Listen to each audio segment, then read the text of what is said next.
Hola a todos y bienvenidos a un nuevo episodio de Negra como yo. Hoy en este episodio vamos a conocer a la periodista, directora, fundadora de Efecto Cocuyo, Luzmeli Reyes.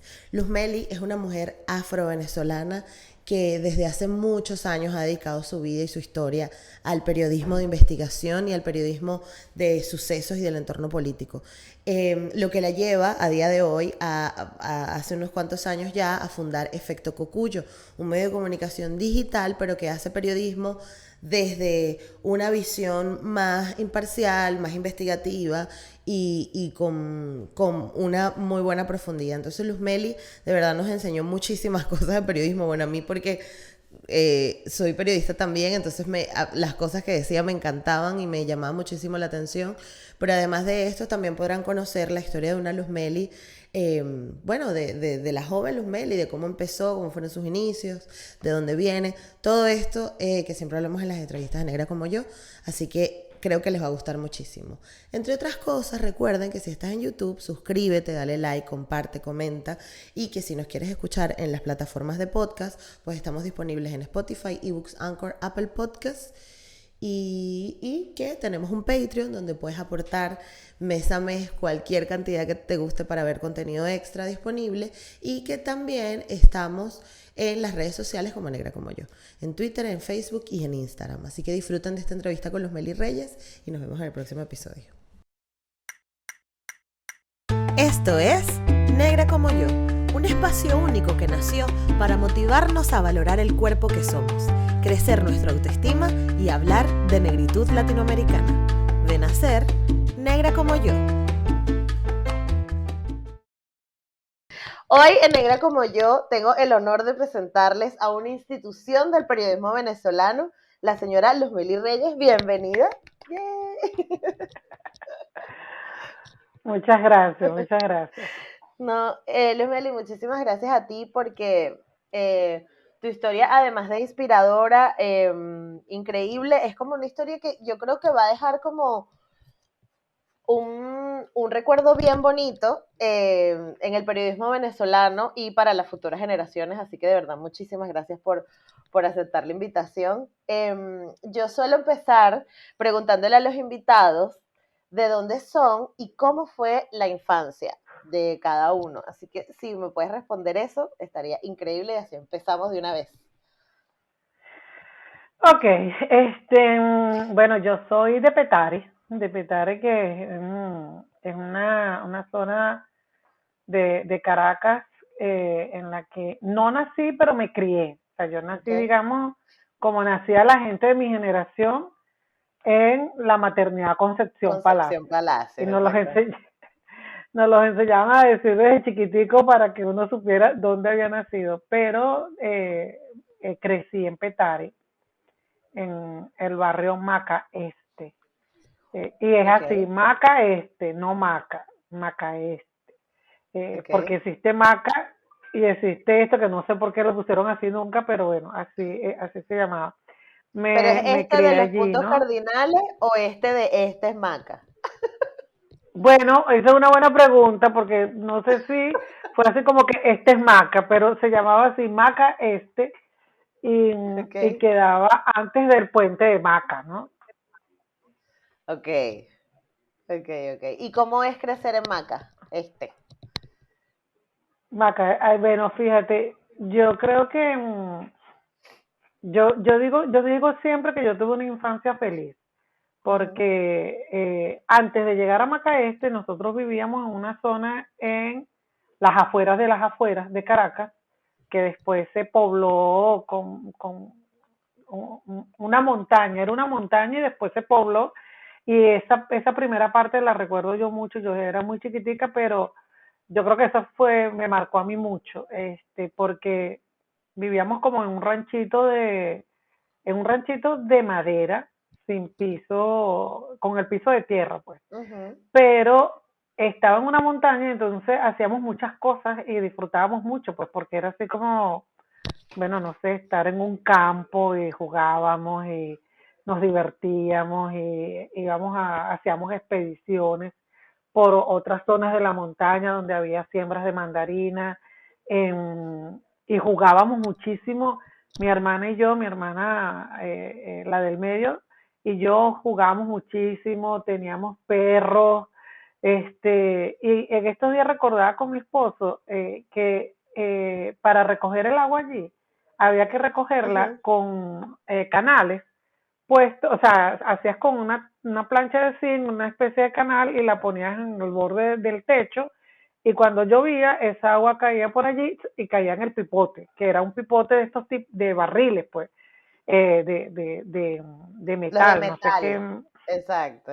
Y yo desde chiquitica me metía allí también cuando llovía y creía que estaba nadando, pues, o sea, que estaba en una piscina, qué sé yo.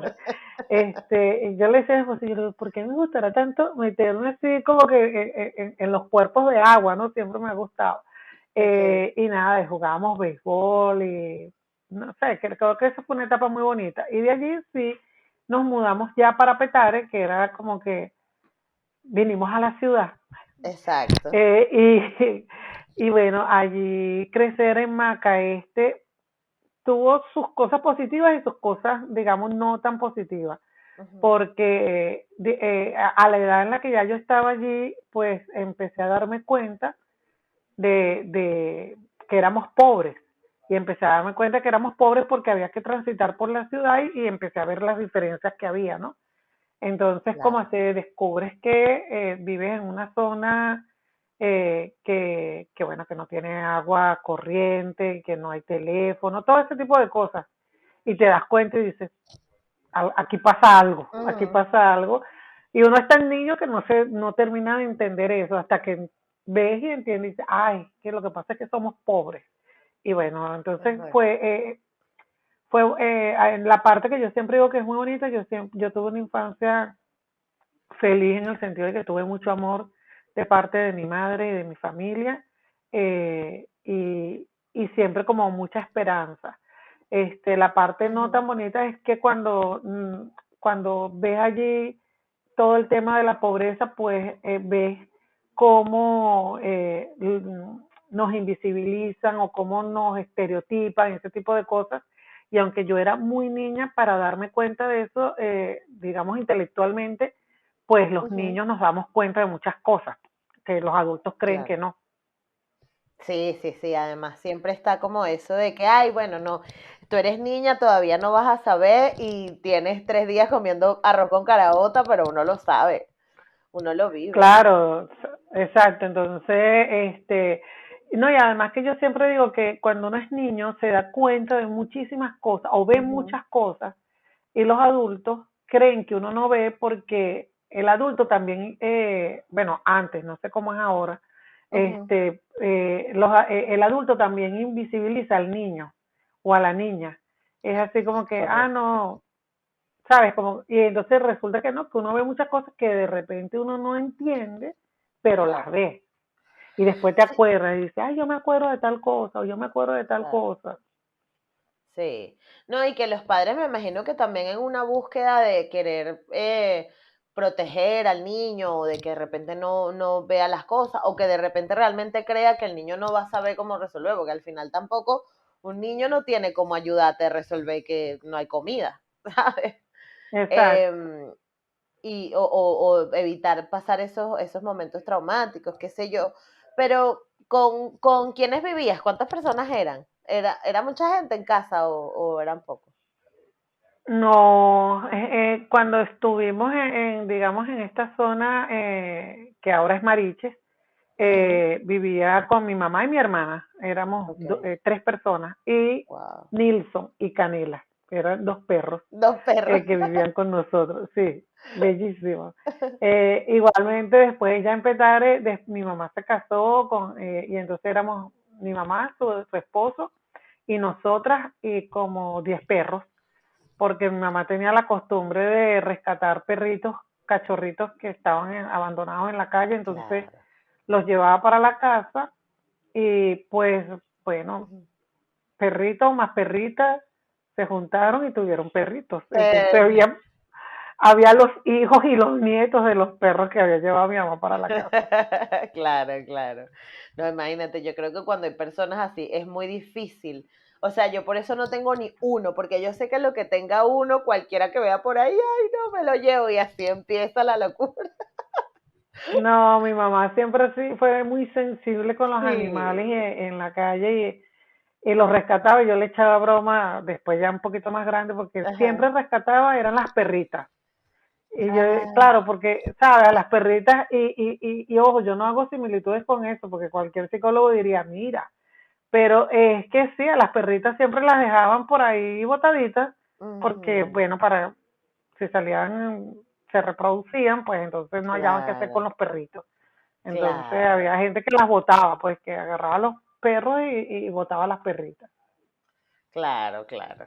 Bueno, eso parece un poco la conducta humana, la sociedad que vemos actualmente un poquito. Es así, es así. Luz Meli, ¿en qué momento, o sea, te acuerdas de algún episodio eh, concreto donde ya te diste cuenta de esta diferencia económica que vivías?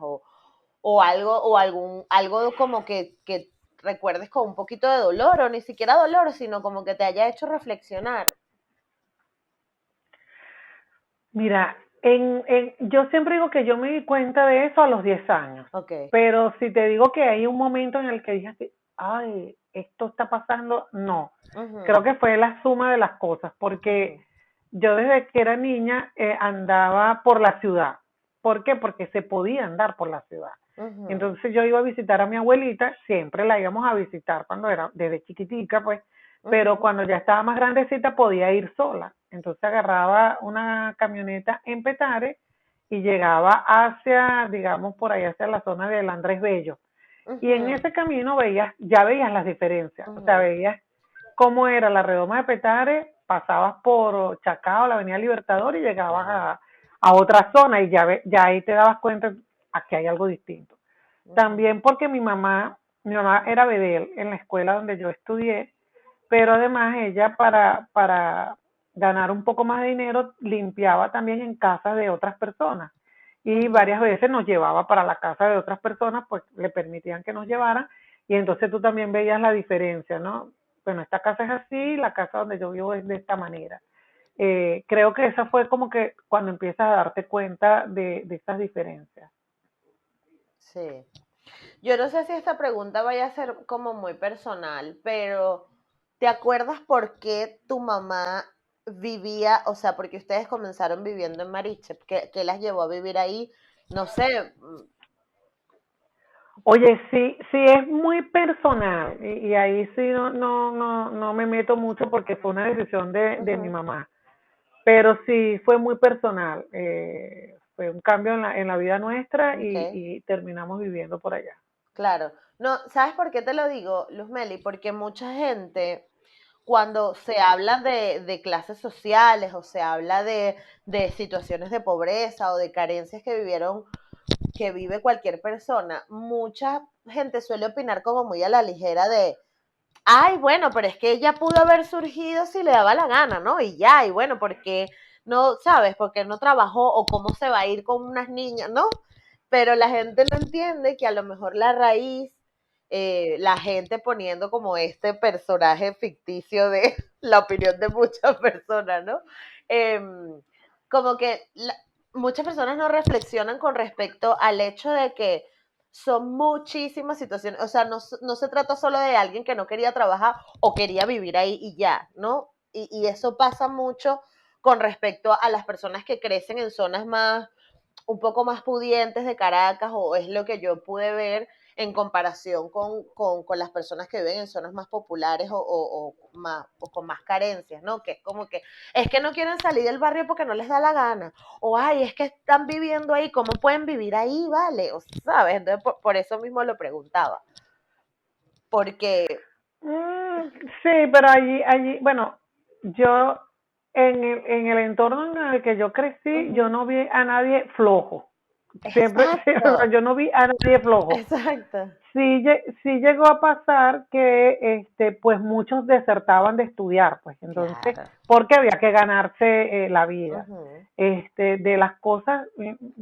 De las cosas muy inteligentes que hizo mi mamá fue justamente que ella nos estimulaba muchísimo a estudiar, porque ella decía, ustedes tienen que estudiar para que puedan tener una profesión, puedan ganar bien, puedan vivir mejor. Exacto. Y trabajaba, mi mamá llegó a trabajar hasta 18 horas al día. O sea, trabajaba en su puesto en la escuela, y luego iba y limpiaba casas, hacía planchas, lo que llamaban antes hacer planchas, que se iban y planchaban en una casa, y trabajó en muchos restaurantes también, de ayudante de cocina. O sea, tenía doble jornada.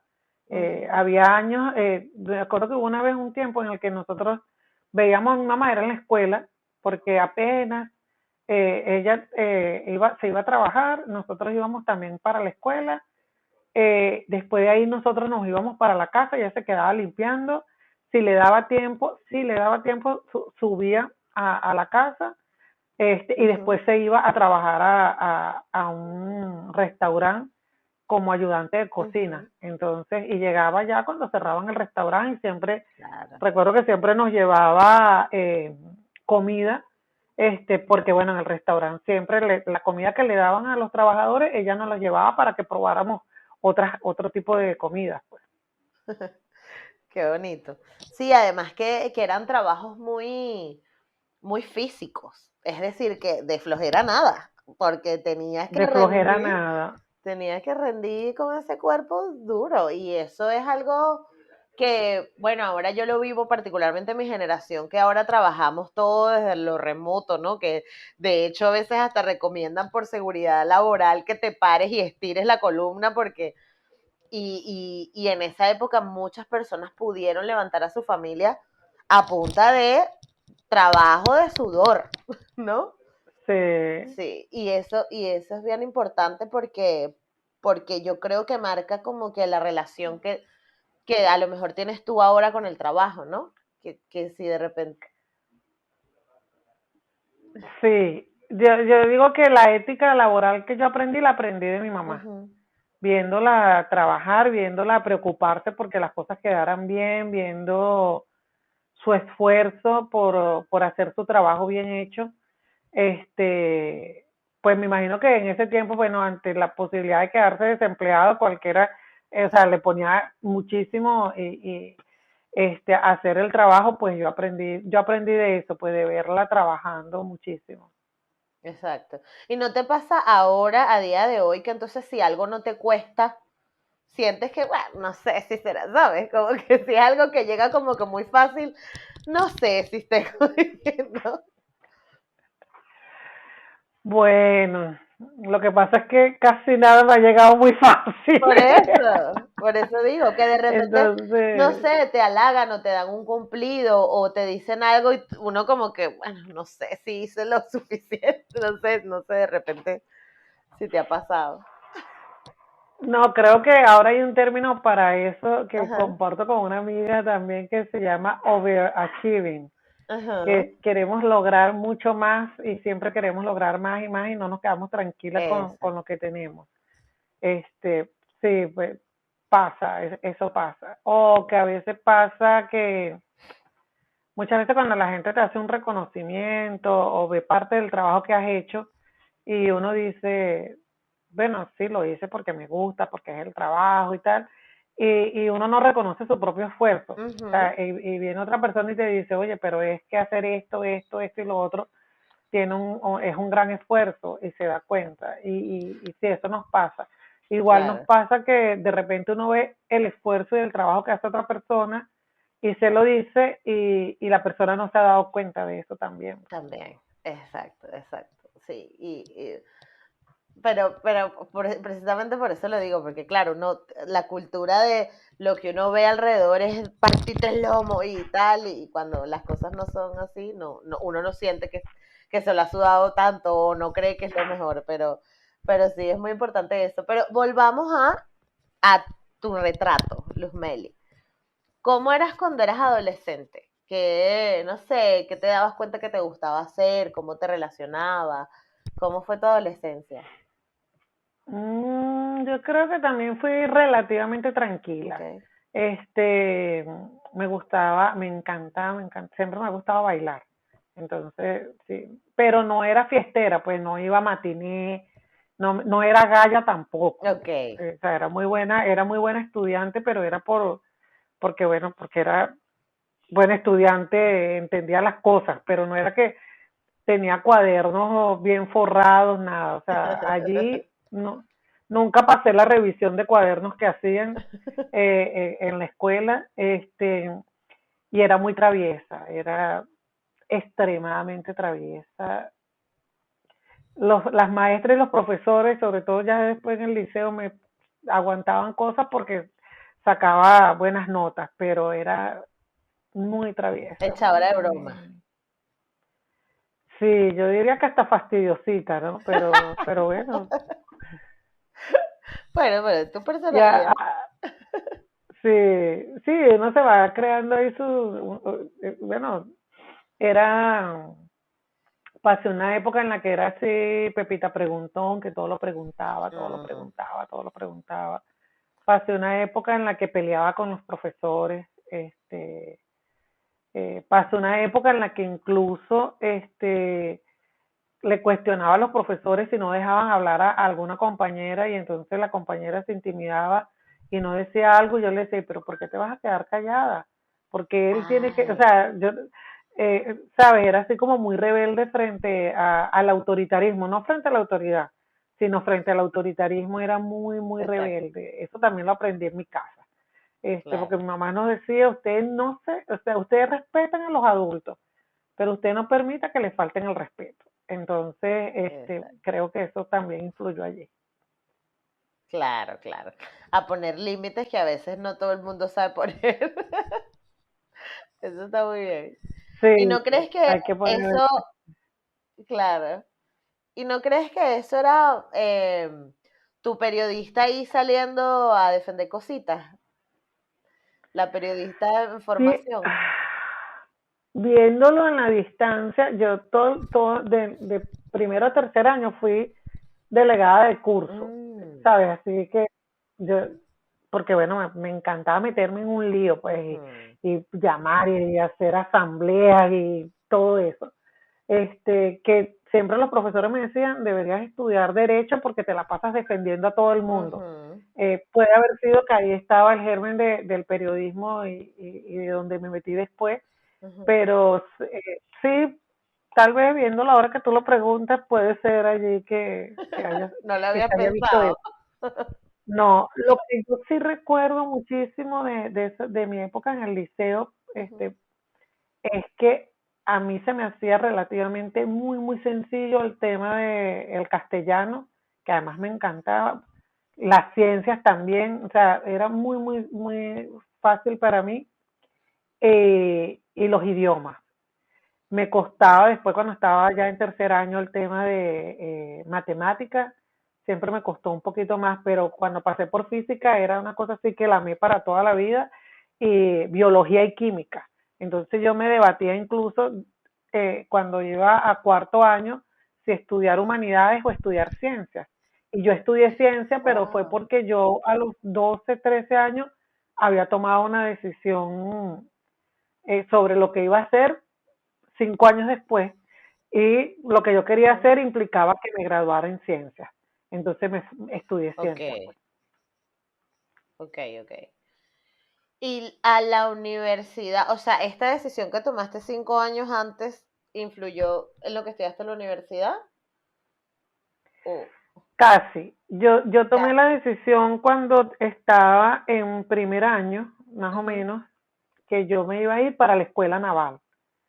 Y era una decisión así como que la gente me decía, pero ¿por qué tú? Yo era una muchachita, pues era una niña. Y ujú. entonces yo les decía que mi razonamiento era que la escuela naval era una vía para darme una profesión rápidamente y poder así trabajar, pues, y poder mantenerme.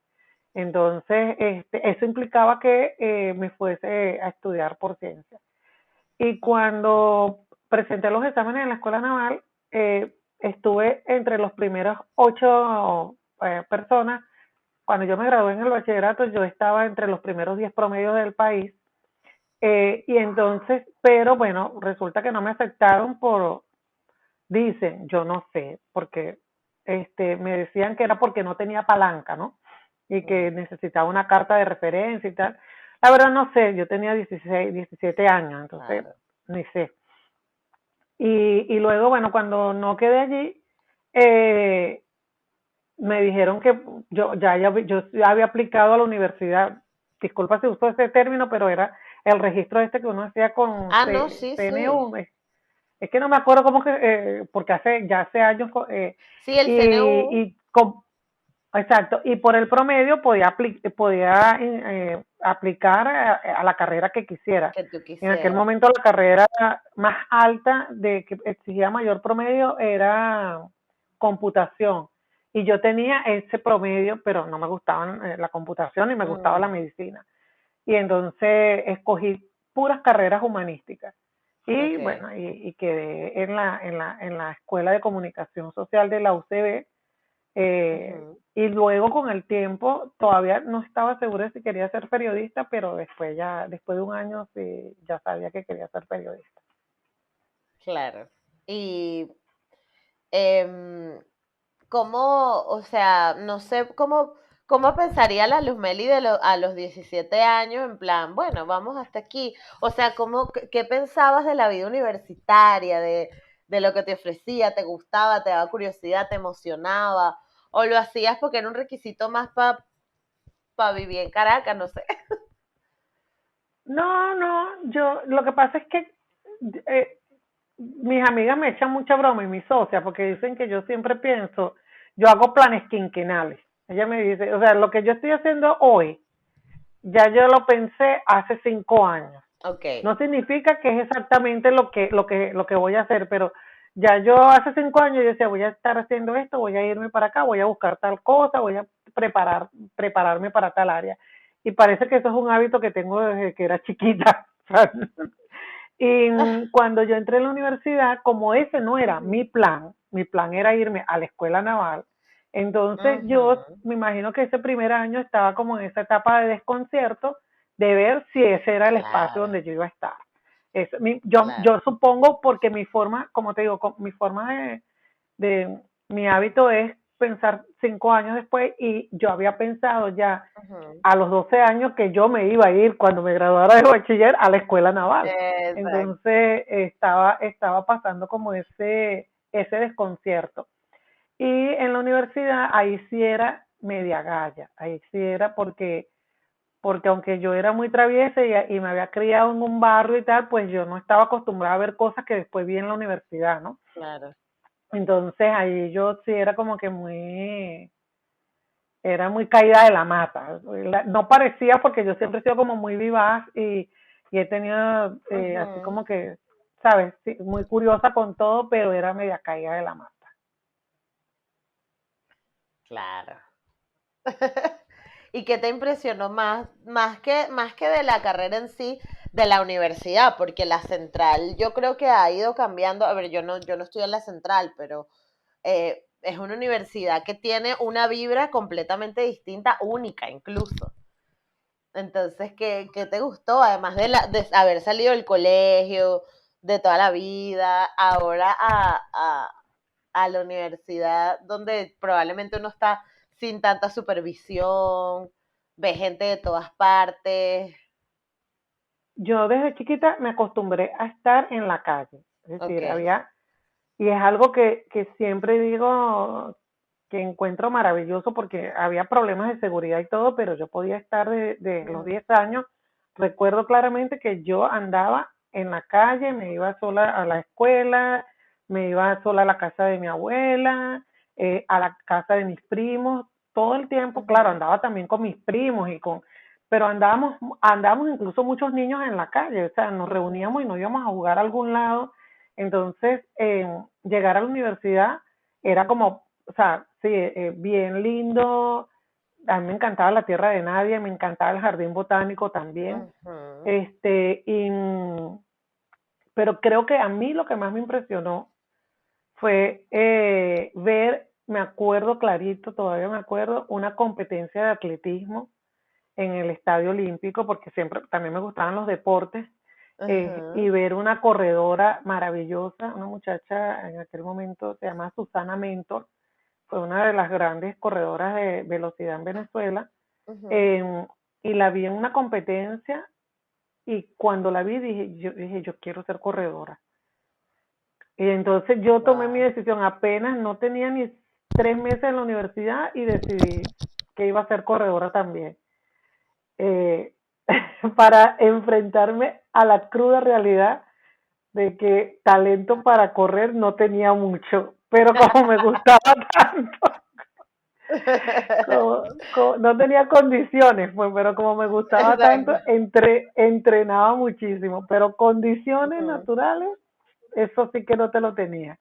Lo mío Sabía. era, mis condiciones naturales eran más intelectuales, siempre han sido mucho más hacia el estudio y todo esto, pero siempre me ha gustado también la actividad física, ¿no? Entonces, Claro. pues nada, y tenía que entrenar el triple que podía entrenar otras personas que entrenaban ya bastante para poder siquiera aspirar a formar parte del equipo universitario de atletismo, pero bueno, lo logré también, ¿no? Y eso yo sí siento que fue como un cambio fuerte en mi forma de ver las cosas, porque me activó mucho un tema de competencia, pero también un tema aprendí con mis entrenadores había, o sea, primero aprendí de la necesidad de entrenarse cuando quieres hacer algo, ¿no? Nada te va a caer del cielo, inclusive aunque tengas mucho talento. Entonces, implica un esfuerzo tuyo. Luego aprendí a seguir planes y a seguirlos, porque si no los seguías no podías lograr las metas que te habías propuesto de formar parte de un equipo. También a que si bien tú compites en un equipo, en una cuestión de deporte, uno compite, pues la primera persona o las primeras marcas que tú intentas romper son tus propias marcas. Y eso para mí es algo muy bonito todavía, porque no implica que quieras vencer a otros, sino cómo tú misma vas viendo las cosas que puedes hacer mejor. Sí. Y lo otro, bueno, yo recuerdo mucho un entrenador mío, Ramón Montezuma Maloso, que fue de la selección nacional y de Decathlon, él hacía Decathlon, pero después, bueno, fue entrenador, y él siempre, siempre nos decía yo creo en ti, o sea, y haz las cosas, corre como que si fuese el último día de tu vida. Yo nunca entendía eso, pero las 2 veces que lo hice, o que lo pude sentir, porque una cosa es que te digan algo y otra cosa es que tú lo puedas sentir, las Claro dos que lo, veces, las 2 veces que lo hice, pues no solamente mejoré mi marca de una manera fenomenal, sino que además entonces fui parte de un equipo que ganó medalla de oro y récord nacional universitario, ¿no? ok. Entonces, esa sensación todavía a veces la tengo, y a veces la uso para motivarme a ciertas cosas, porque es una sensación muy hermosa cuando tú ves que el resultado de tu entrenamiento, de tus capacidades, de que hayas invertido tanto tiempo haciendo algo, pues tiene un resultado. Y en este caso Claro, es un resultado físico, pero era hermosísimo también, pues. claro. Como por ejemplo, bailar los 9 minutos de cuero nada más, porque yo creo que eso es un reto mental. No, eso es un maratón. Pero yo lo llegué a bailar. Yo creo que ya no lo puedo Claro, bailar, pero yo lo llegué a bailar.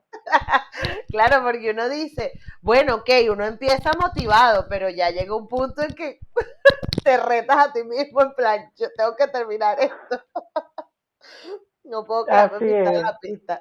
Y tienes que terminarlo en buen estado, ¿no? No, no, no, no, todo es guañangao Claro, sin que le lleves el ritmo, ¿no? exacto, Es un reto. exacto. Claro, con glamour además. Exacto, pero no puedes llegar todo sudado y con el pañito secándote. Sí, o sea, tienes que hacerlo con glamour. Exacto, exacto. No, Meli, ¿en qué momento empezó? Porque qué bonito todo esto que nos estás contando de tu acercamiento con el deporte y de haberlo vivido, porque además yo creo que el deporte eh, eso que dijiste es súper importante como lección de vida, porque yo creo que determina cómo uno ve las cosas, o sea, lo del deporte de verdad es una locura.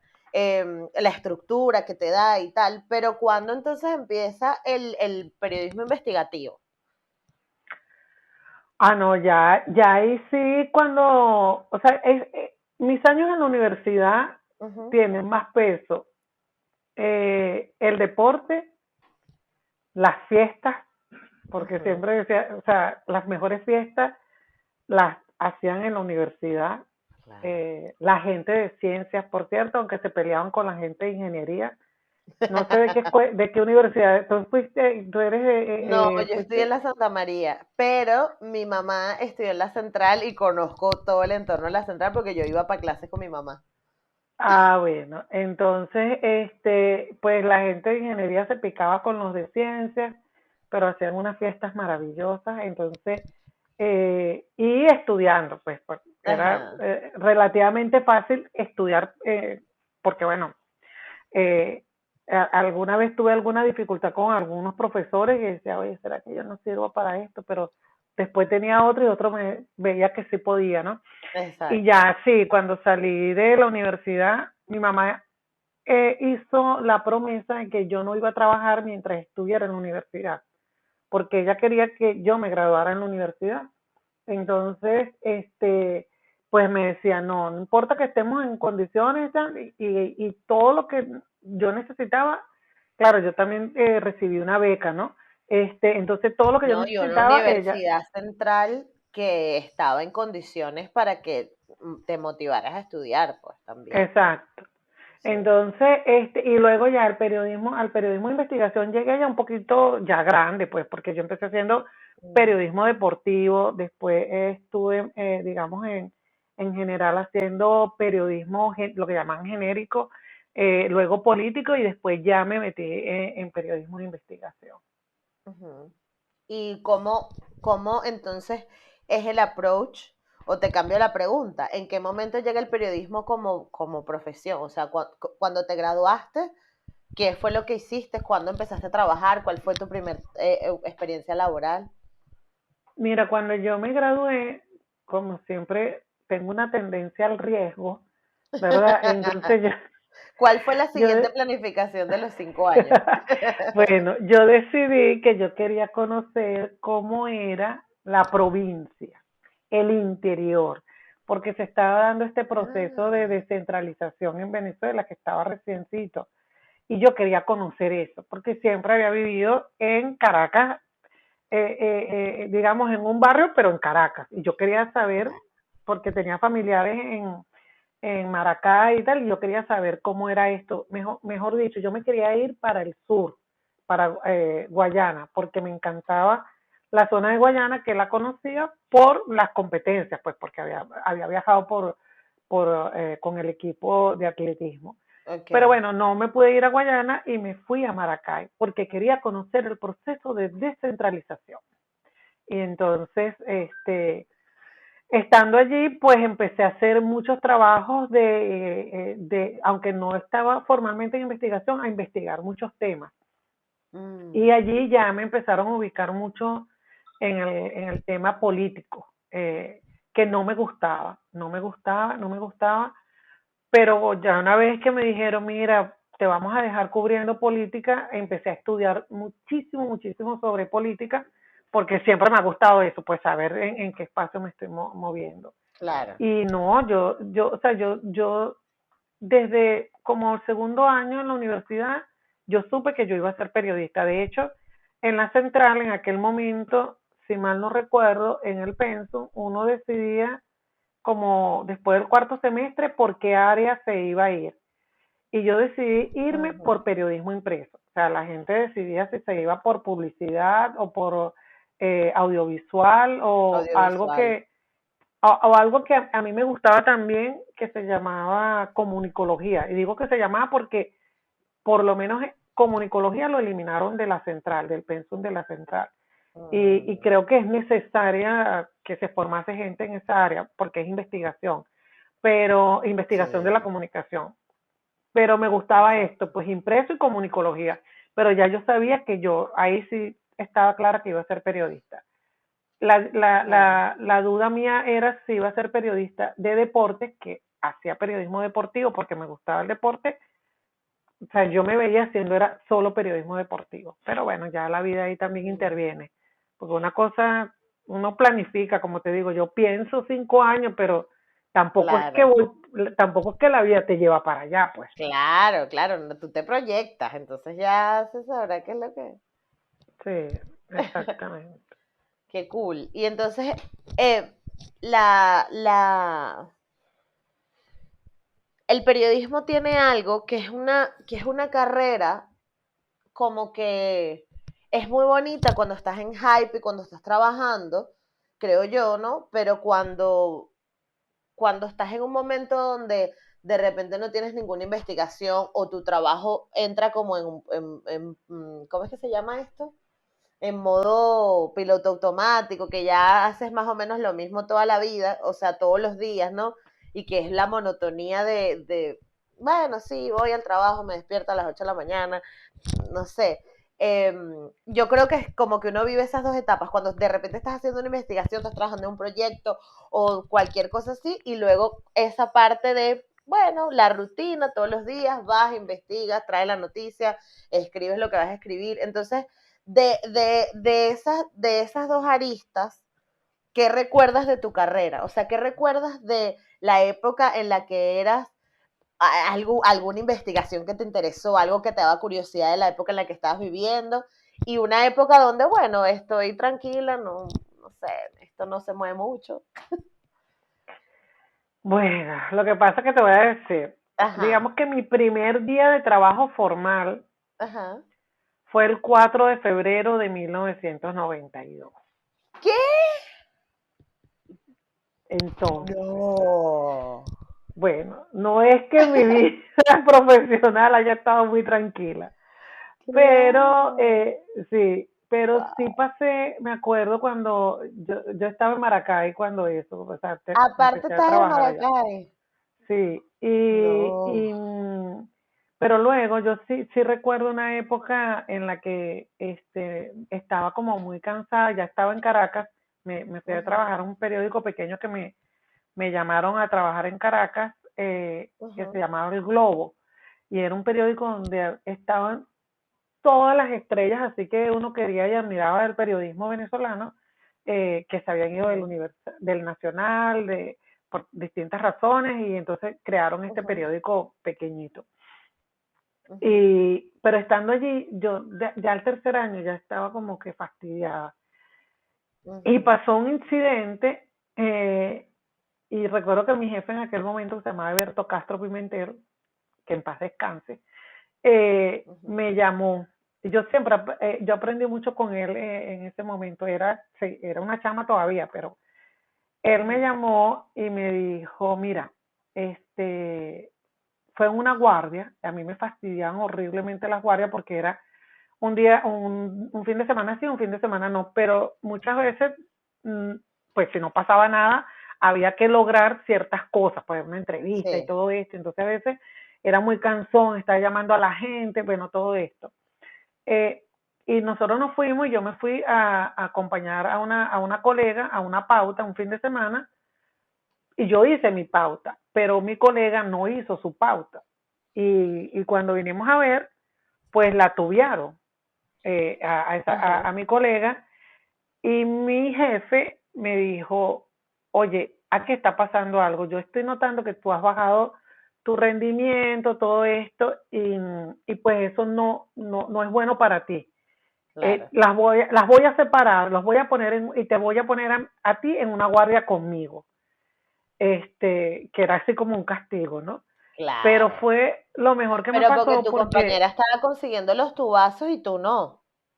no, al contrario, a ella la tuvieron, a mí no. Ah, Lo que ah, ok, pasa ok. es que él previendo que si yo seguía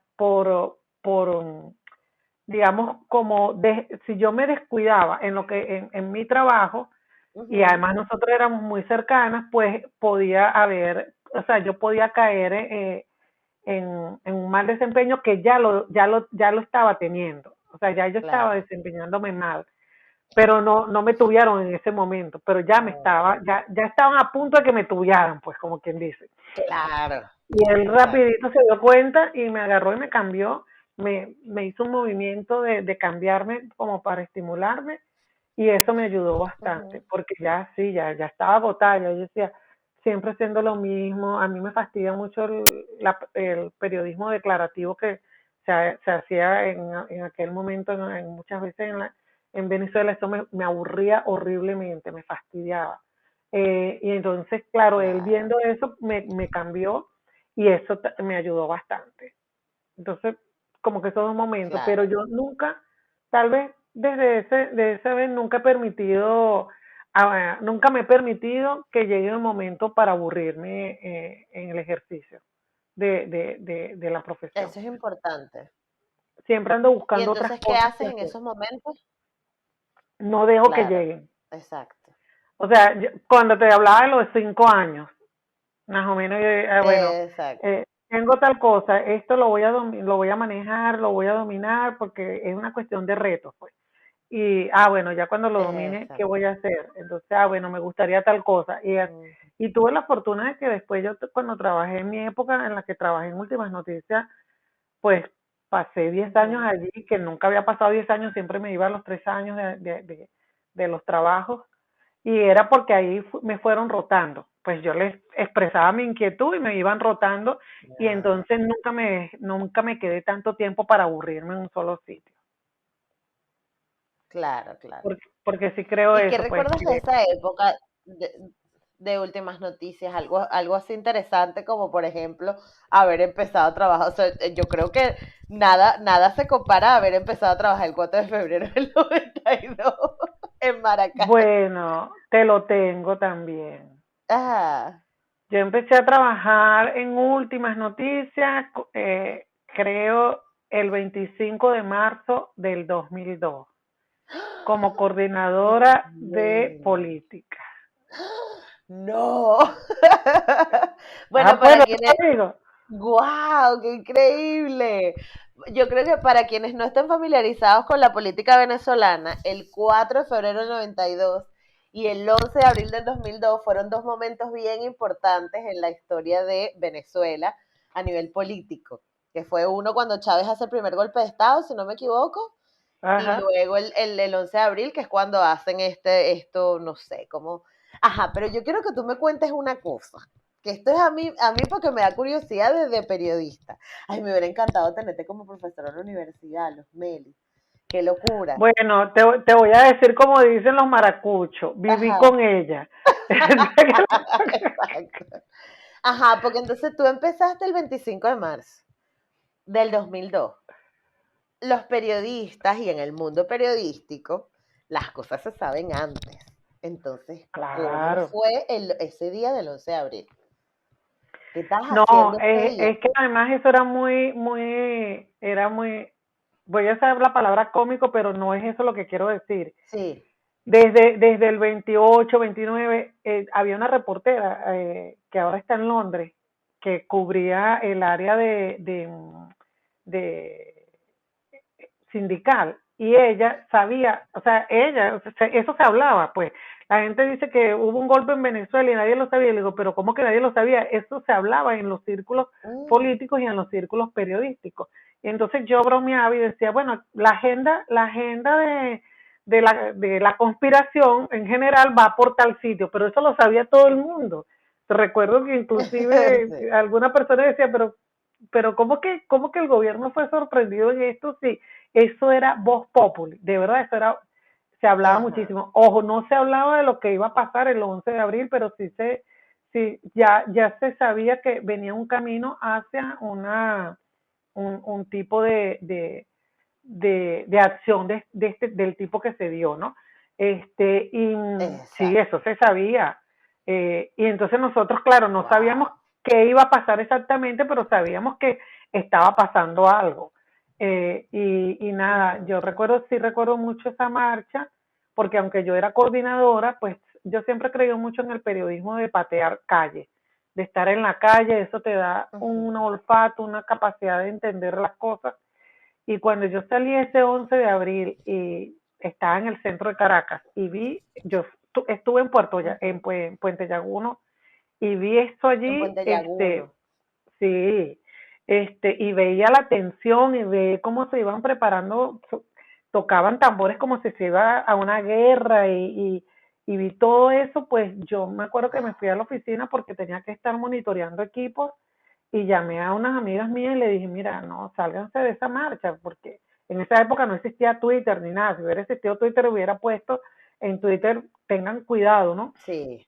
Entonces, yo creo que eso fue también una época muy, muy fuerte. Y recuerdo también que ese día hicimos 3 ediciones del periódico, que además era el rediseño del periódico, pero no solo eso, yo no fui a mi casa hasta el 13 de abril. Yo me tuve que quedar en casa de De una amiga abril. porque fiel a mi vocación de estar en una montaña, ¿verdad? Que empezó con aquella vez que te conté de Mariche. Para ese momento yo vivía Sí. el sueño de Heidi y yo vivía en las afueras de Caracas, en la montaña de la Mariposa, que están arriba de la Mariposa. Conseguí una casita allí y Ya, para mí eso era un sueño, ¿no? Entonces, yo claro. pasé todos esos días sin ir a la casa. Y luego llegué el sábado 13, no tenía nada de teléfono, o sea, me había quedado sin batería. Y cuando prendí el teléfono tenía varios mensajes y dije, oye, algo está pasando otra cosa. Y cuando llamé a mi jefe, le dije, bueno, cualquier cosa estoy a la orden, pero solo lo dije por cortesía, ¿no?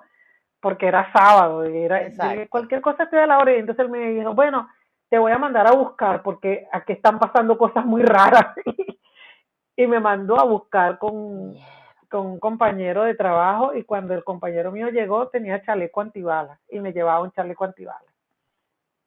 Bajé de la Mariposa y no llegué ese día al periódico porque me quedé en Fuerte Tiuna, estaba toda la gente tratando de hacer, de entender, pidiendo que regresara el Chávez.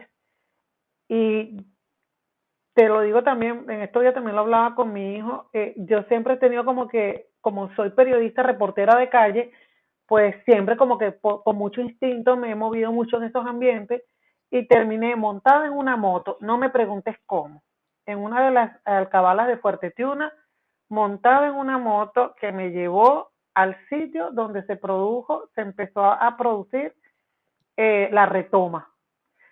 No me preguntes cómo, No, o no, sea, Meli, cómo pero tú llegué eres ahí, como Forrest Gump. Tú eres como más o Forrest menos, Gump.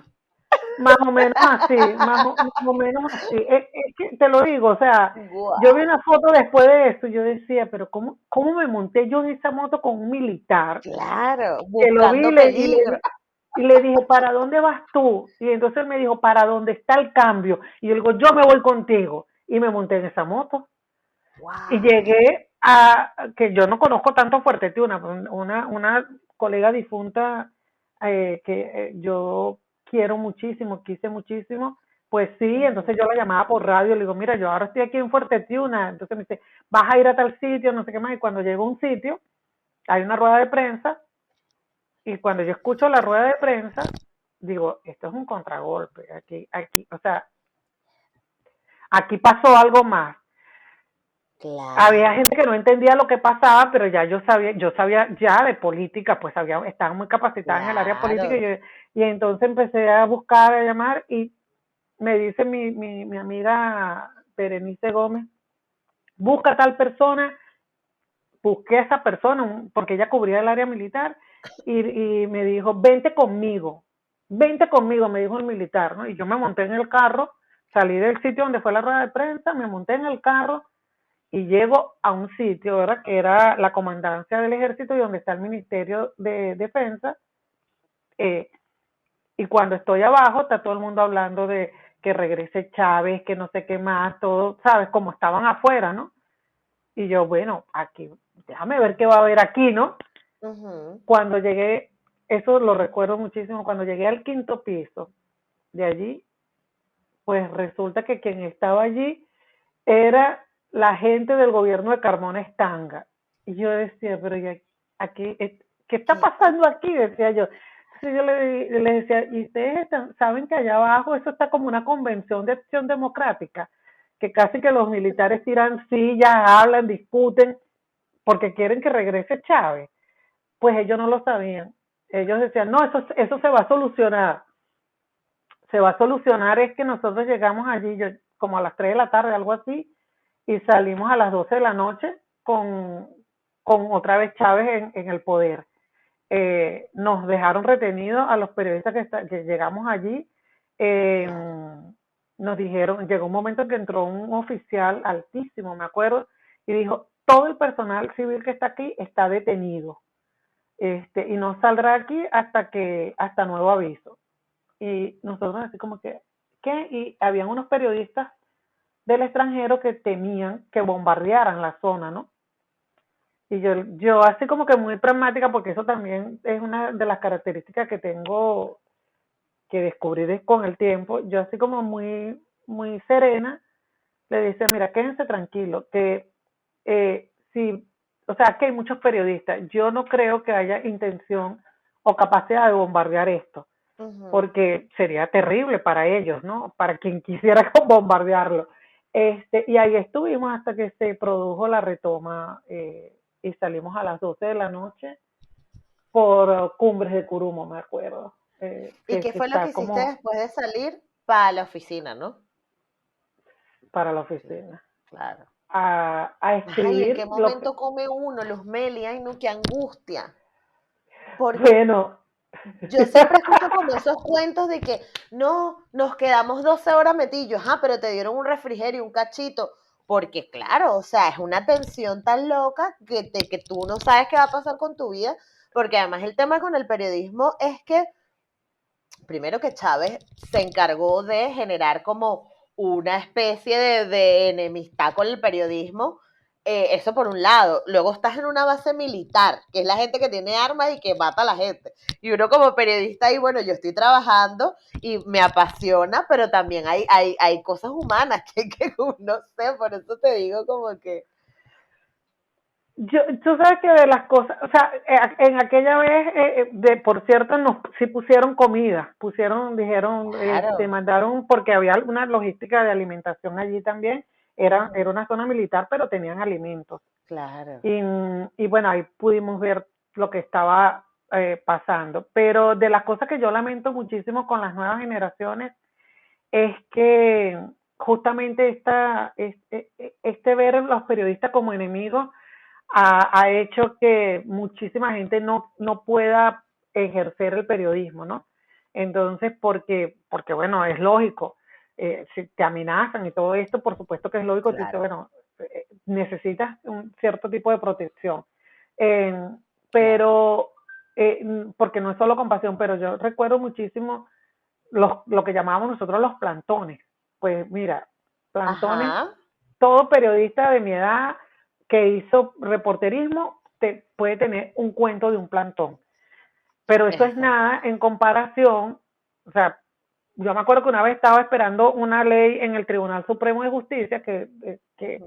era una ley muy importante, y pues estando allí se incendió el cuartel San Carlos. Y entonces el cuartel San Carlos, que al lado del Tribunal Supremo de Justicia, nos sacaron, nos metieron, bueno, había de todo, ¿no?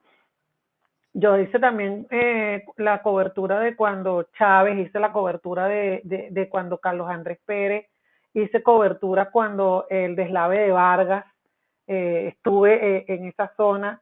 Entonces, bueno, eso eran como coberturas que uno sabía que tenías que hacer porque ese es tu trabajo, ¿no? Es un oficio Claro, de riesgo, pero contaba de cierta manera con el apoyo de las autoridades. Pues no es que las autoridades te iban a agredir como exactamente. pasó después, pues cuando uno ve ya con el paso del tiempo, inclusive creo que de los más graves en el 2017, o sea, cuando empieza todo este tipo de agresiones de autoridades, o que agredan a los periodistas frente a las autoridades y no pase nada, pues ya ahí, pues eso no lo vivimos nosotros. Yo siempre lo digo vivimos cosas peligrosas, pero no vivimos tanto, aunque hubo periodistas heridos y todo esto, pero no había un ataque sistemático de parte del Estado y de funcionarios armados contra los periodistas como después sí lo ha habido. Eso no existía, pues, y entonces, Claro. más O bien yo cosas digo que los, como se vivía, sí, no, que digo que los periodistas jóvenes que hacen cobertura ahora y que han vivido todo esto, pues yo los admiro muchísimo, porque como te digo, con tantos años viviendo muchísimas cosas, pues eso, específicamente que estuviese un periodista haciendo una cobertura y que hubiese un guardia nacional apuntándole para meterle unos perdigonazos o que pudiese perder la vida, como han perdido la vida muchos jóvenes en Venezuela, mientras hacías tu trabajo, pues eso no lo vivimos nosotros, la generación mía, colectivamente no lo vivió de esa manera.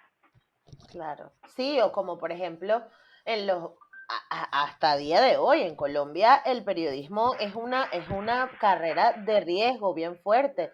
O en México que desaparecen, o sea, hay como situaciones bien locas, pero es verdad que en Venezuela siempre hubo como que una cordialidad entre los políticos y los, ¿sabes? Y de hecho yo me suenan cuentos que me habrán echado a la universidad, no recuerdo bien, pero de cosas como que los, los mismos políticos le decían a los periodistas, coño, no me vayas a quitar no vayas a hablar así de mí o no vayas a decirme tal cosa, o sea, había como un juego de que yo sé que tú estás haciendo tu trabajo y que yo sé que tu trabajo es criticarme, pero tampoco como que voy a ir en contra tuya y pues, eres el enemigo, ¿no? No, bueno, había de todo, porque todo también depende del estilo Ajá, que tenga cada persona de hacer su cobertura, pero sí había sí, mucho espacio para la conversación.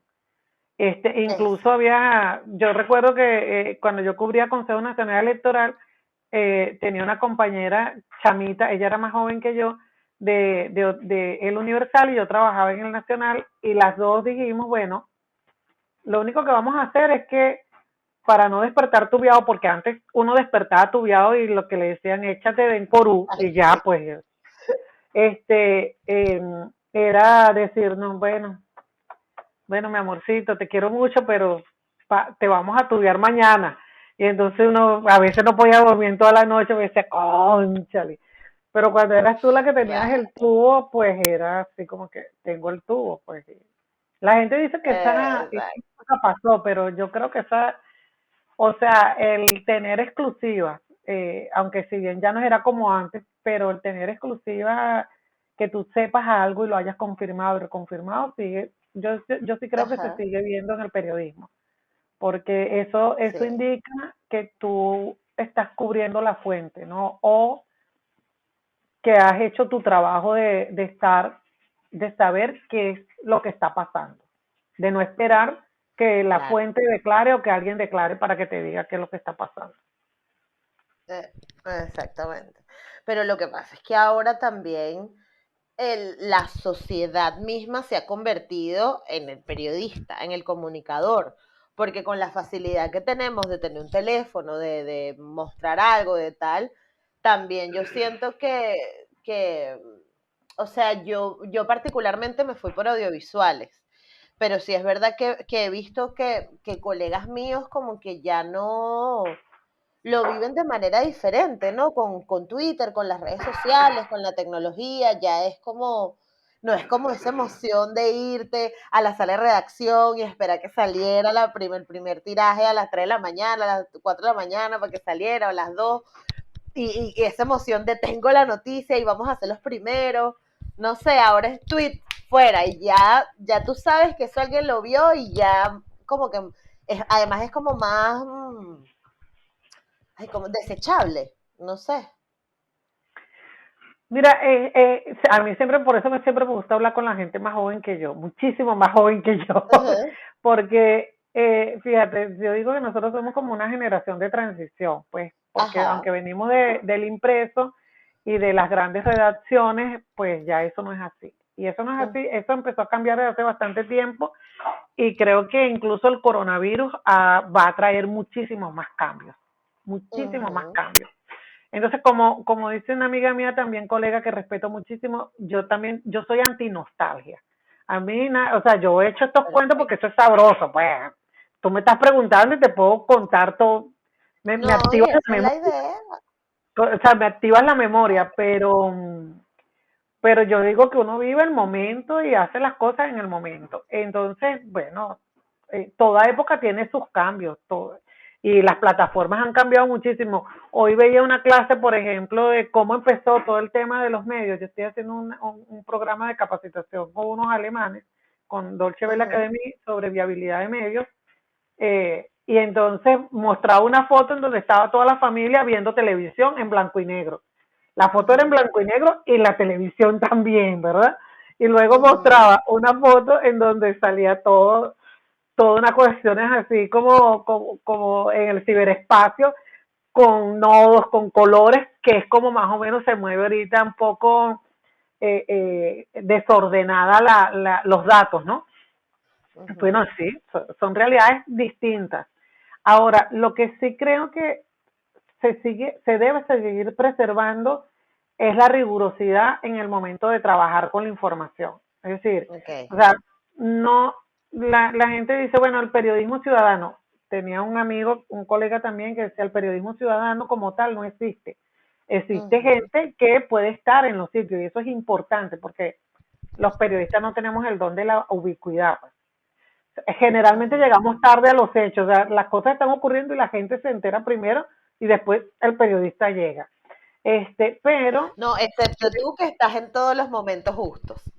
no, no, bueno, después te cuento dos cosas para ver si se confirma esa hipótesis. Entonces resulta Ok. ¿qué es lo que hace el periodista profesional? Que te entrenas justamente para verificar y para manejar la información. Y lo haces como tu forma de vida. Pues no es lo mismo que una persona Exacto. que pasó por un sitio, tomó una fotografía, hizo un video, que nosotros hemos enseñado mucho a la gente a cómo se hace también esto, eh, pues porque a lo Ujú, mejor ese no es su forma de vida, pues era una persona que pasó por ujú. circunstancialmente o vio algo allí. En el caso del periodismo profesional te demanda muchísimas cosas. Tú preguntabas el periodismo de investigación. Mira, formar un periodista cuesta muchísimo, muchísimo. Bueno, como a Ujú, cualquier profesión, ¿no? Pero, ujú. pues, porque en el periodismo, eh, en la medida que tú vas teniendo más experiencia, si te vas formando, pues en esa medida tus capacidades y tus talentos van tomando mejor forma. Y llega un momento de madurez Ujú. en el que es muy bonito cuando uno ve a un colega en su momento de madurez porque hace unas cosas maravillosas. Y a veces la persona ni se da cuenta, ¿no? Pero entonces allí, para que llegue a Ujú. hacer esa cosa maravillosa, ha pasado el tiempo. Pues el tiempo es el que te va puliendo en ciertas cosas, te va dando ciertas Exacto. experiencias. Y eso solamente lo puedes tener si te dedicas a la profesión o al oficio, como lo quieras ver, sin importar la plataforma que utilices o sin importar que anoche, por ejemplo, anoche, lo digo así, aunque esto va a ser atemporal, esta grabación, creo, Sí. pero me metí por curiosidad a Space, que lo abrieron en Ujú, Twitter, yo no había entrado, un amigo mío, colega, dijo, vamos a probar esto y me metí. Y entonces ahí ves unas posibilidades ujú. infinitas, pero en la práctica, ¿qué se necesita? Pues que la información sea verificada, que puedas tener los oídos y escuchar Exacto. lo que está pasando. No importa la plataforma, no importa la evolución incluso de la plataforma. Es decir, ahora tenemos podcast, pero Mm, antes teníamos un medio que era la radio y eso sigue existiendo. O exacto. tenemos Ujú. video y tenemos plataformas de streaming, pero antes existía la televisión. O sea, son como que estos medios van evolucionando y nosotros podemos ir Exacto. evolucionando con ellos, pero hay clásicos. Los clásicos siempre van a ser eh, imprescindible. O sea, el clásico siempre va a funcionar como las canciones esas que te dicen viejas pero buenas. Y el clásico del periodismo es eso, pues, Exacto. ¿dónde está el meollo? ¿Dónde está la cosa Ujú. periodística? Y pasa también porque se trabaja en equipo, porque no depende solamente de una persona, o sea, no es un tubazo, es el trabajo en equipo. es el trabajo con muchísima gente que incluso no necesariamente tiene que ser periodista o no tiene que haber estudiado necesariamente periodismo. Entonces, eso va cambiando, pero en esencia necesitas datos, necesitas historia, necesitas llegarle a la gente, comprenderla a la gente, verla, escucharla, necesitas saber escribir como competencia básica, pero creo que sí, pues esa parte no cambia. Sí. Mira, esto es una opinión, pero cuando estábamos hablando de tu vida, no estás tan apasionada como cuando hablamos de periodismo. Te viniste arriba, me encanta. Claro, porque es que mi vida, o sea, de verdad, cuando la gente dice, yo sé que puede sonar un lugar común, que el periodismo es un estilo de vida, sí, o sea, mi vida Sí, está muy vinculada a el oficio. Por supuesto que tengo cosas sí. chéveres y todo eso, pero además yo soy también de la escuela muy vieja, eso lo aprendí de mi mamá, que yo soy de esa escuela de la que hablo de muchas cosas, y tú mismo lo has notado, pues de muchas cosas que tienen que ver con mi trabajo, pero no de muchas cosas que tienen que ver conmigo en lo personal. O Sí. sea, entonces, yo Precisamente te soy de hago esa esa, escuela. sí, claro, te hago ese preámbulo porque lo siguiente de lo que me gustaría hablar contigo, y ya para finalizar un poquito, es hablar de la Luzmeli como fenotipo viviendo en Caracas. ¿En qué momento te diste cuenta, o no sé si te ha pasado a día de hoy, no sé cómo, ya me dirás, pero ¿en qué momento te diste cuenta que tu color de piel o tu posición económica era un problema? No tu posición económica, porque eso ya lo sabemos, pero tu color de piel y tu fenotipo importaba. Mira, es que esa es la otra cosa, ¿verdad? Que esas son preguntas difíciles, Ujú, pero yo creo que más que darme cuenta de que importaba, o que era distinto, pues yo tenía como un orgullo. A mí me ujú, encantaba, yo quería ser, inclusive yo me ponía brava, pues yo decía que yo soy amarilla, pues yo decía, yo no soy negra por completo, pero más bien tú sabes que sí llegué a sentir cuando era chama, yo también lo escribí, era que mis rasgos, más que el color de la piel, mis rasgos, sí sentía que había como un problema con mis rasgos, porque tenía los labios gruesos, la nariz grande, y la gente se fijaba mucho en eso y te lo decía, pues, es que eres bembona, por ujú, eso yo orgullosamente ujú. pongo bemba colorada, ¿no? Es que tal cosa, Claro. y el tema que sale en la película Pelo Malo, que la gente se ríe, pero que siento que es algo muy común que tiene que ver con el cabello. Que era como que, ¿sabes? No comprender todo todo tu fenotipo y todo lo que eso tiene. Pues entonces, el Ujú, tema del cabello, y en Venezuela especialmente, es un tema, el tema de tu look es un tema muy público en Venezuela. O sea, el look es una forma de expresar la individualidad, ¿verdad? Pero ujú, en Venezuela, pues todo el mundo siente como que se siente con el derecho a dar una opinión sobre tu look. Cuando, ujú. y ya, pues uno dice, mira, hermano, eso no es asunto suyo, ¿no?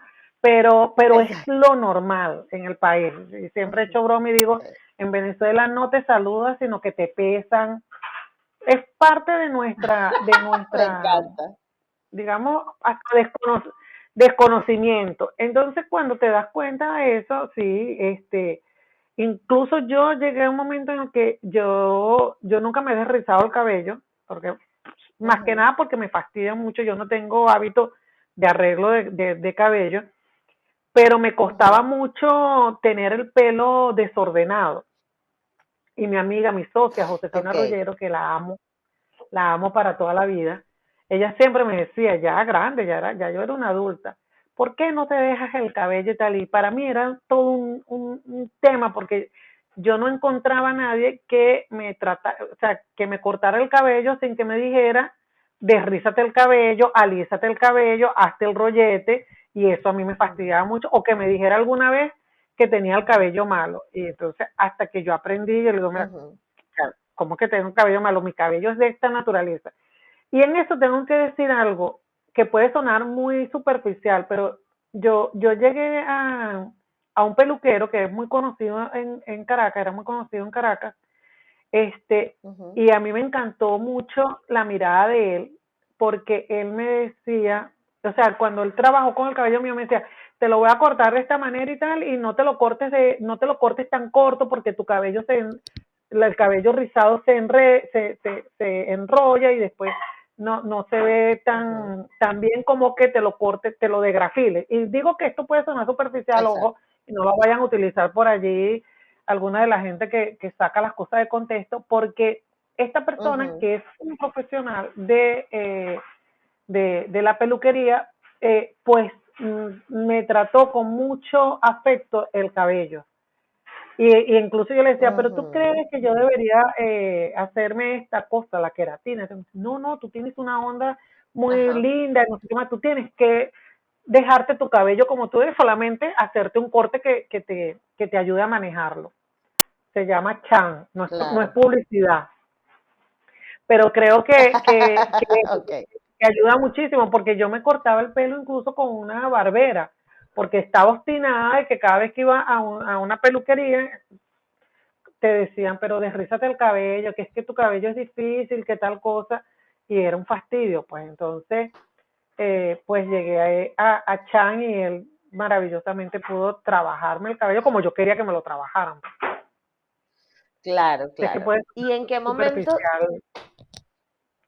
No, pero bueno, está bien, porque es una forma de que te ayudaron a reconocerte, ¿no? Y a que tú, no sé, a que reivindicaras tu pelo natural, eso está bien. ¿Y en qué momento te diste cuenta que eras negra?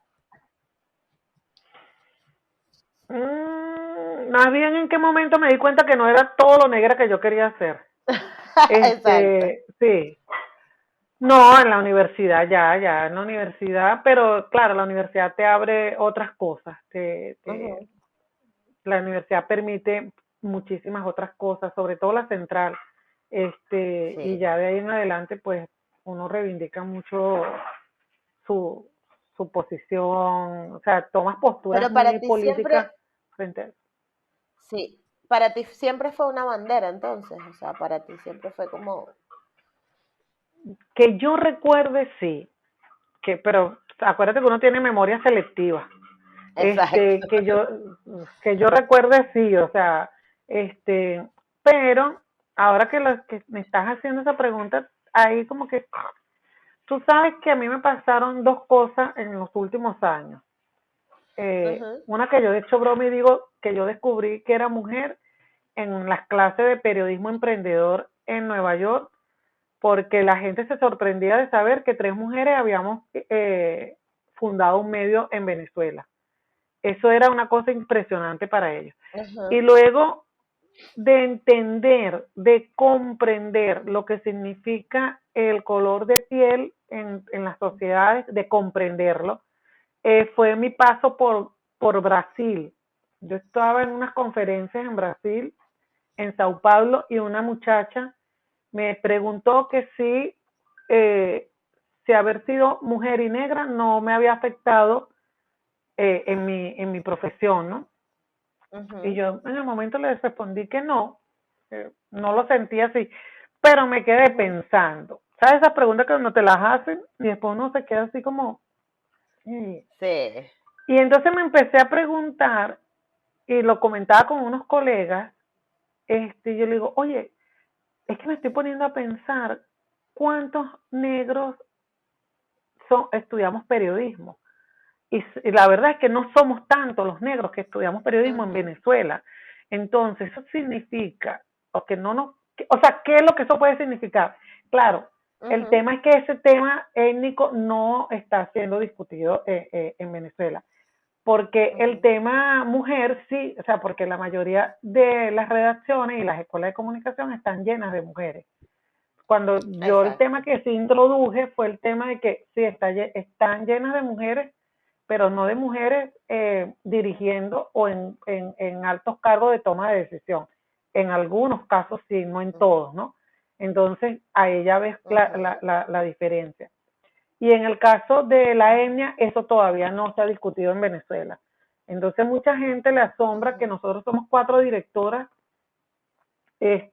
una rubia, una blanca, una indígena y una negra.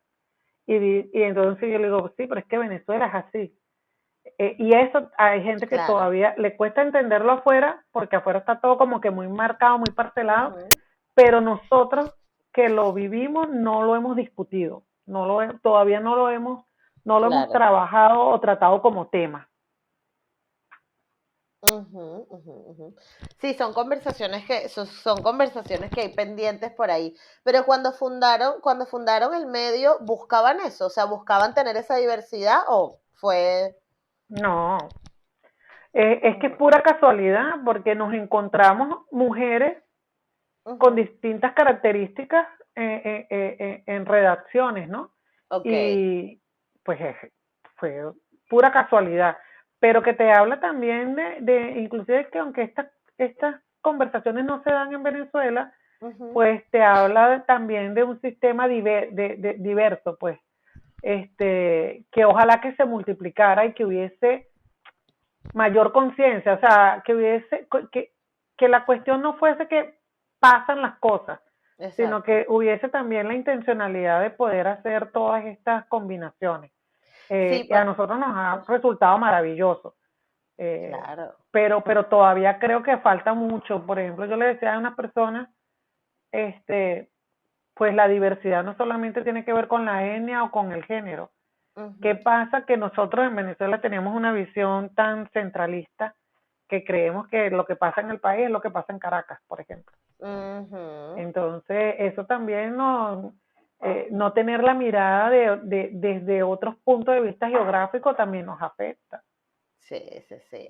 A mí me ha pasado que haciendo el podcast obviamente me he encontrado en la necesidad de salir un poco de la burbujita caraqueña, porque obviamente mi entorno, mis amigos, los contactos, lo que veo, mis algoritmos, ¿no? Personales son Caracas. Pero yo también, particularmente yo viví, mi familia es del estado Miranda, y entonces también yo entendí, o sea, me costaba mucho explicarle a mis amigos de Caracas que en Chirimena había una fiesta que se llamaba La Sardina y que la gente se echaba agua. Y ellos era como, pero no, pero ¿qué es eso?